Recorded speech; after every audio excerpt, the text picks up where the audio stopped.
Are you confused with the alphabet soup of retirement plans? We have traditional IRA accounts, 401k accounts, Roth IRA accounts, Roth 401k accounts, SEP IRAs, simples. What does all of this mean?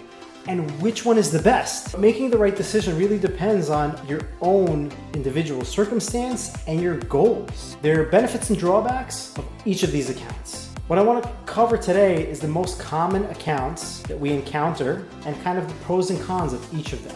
And I also am going to talk about some cool things that you can do with certain accounts that you can't with others. If you're a W-2 employee or you're a self-employed individual, you may have opened up or are able to participate in one of the most common plans, which is a 401k plan. The contribution limits are fairly large, and the beauty is the contributions are not subject to income tax on the federal and state level, although they may be subject to Social Security and Medicare tax, depending on where your income falls overall. My recommendation, if you're in this bucket, is to contribute at least at the employer match, because it's really free money that you're getting. You may not always have the option to invest in the stock market depending on who the broker is for your firm or your company, and you may only be able to invest it into certain funds. That's something that you have to kind of look into and see what's best for you. Very common, people put it into their anticipated retirement date, right, fund. So you may have a 2055, a 2065, etc. And the fund manager is going to work on that fund and change the aggression less aggressive as you get older, just to make sure to preserve that wealth for you. Now, if you're self-employed, you have a solo 401k, especially if you're a single owner, a husband and wife partnership, or if you have kids working in the business, you're gonna try to max that thing out. The 401k options, just like traditional IRA accounts, these are accounts that are funded with pre-tax dollars. You're actually not paying tax on the money that you're putting into these accounts, and they're growing tax-free. And when you retire or reach 59 and a half, you can start drawing against this account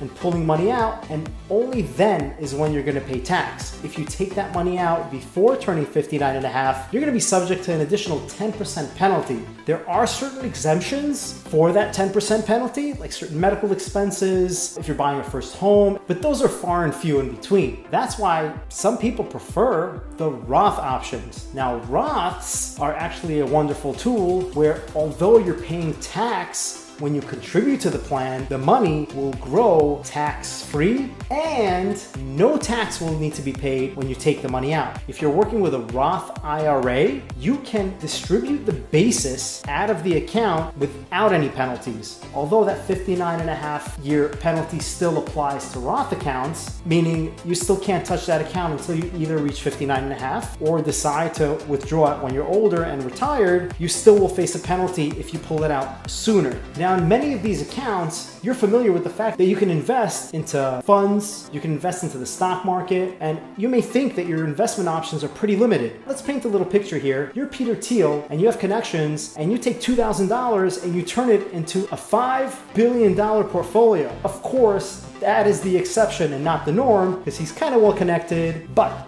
for the rest of us, we can still aggressively grow that Roth IRA account. And here's the best part. Roth IRA accounts are actually much more flexible than your traditional IRA account or your 401k accounts. You're actually able to own real estate and other investments inside of your Roth IRA account. Now, this has to be a specific type of account, which is a self-directed IRA, an SDIRA, and there are certain trust companies that will be able to facilitate that. And that said, you can own rental property in it, you can have shares of a privately held company, you can be a member of an LLC, and you can even run businesses within your Roth IRA account. There may be additional taxes if the income that's generated inside of your Roth is not passive in nature, meaning capital gains or rental real estate. And it doesn't stop there. It's not just these activities. You can do anything you want within the self-directed Roth IRA account. You can mine Bitcoin or other crypto assets. The possibilities are endless. As long as you keep the funds inside the Roth IRA account and you get no personal benefit from that asset, you are okay. And the beauty of this is you can aggressively grow this portfolio, and when it comes time to retire, pull that money out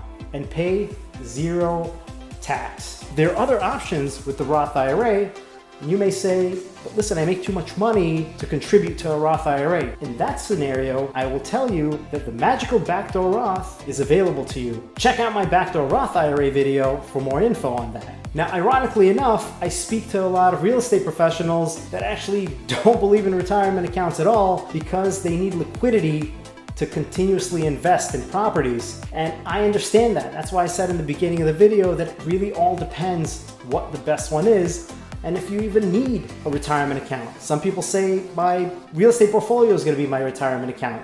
It's spitting out tax-free cash flow. I'm going to do a 1031 exchange and then my kids are going to get it when I die. And that is fine too. But we have to look at everything from a holistic perspective and see what the best option is for you. Reach out to your tax advisor, make sure that you understand the way these work, and see what's the best fit for you today. I hope you found that video helpful. Like, follow, and share. And guys, if there's anything you want me to talk about, feel free to comment below. Happy to address it on another video.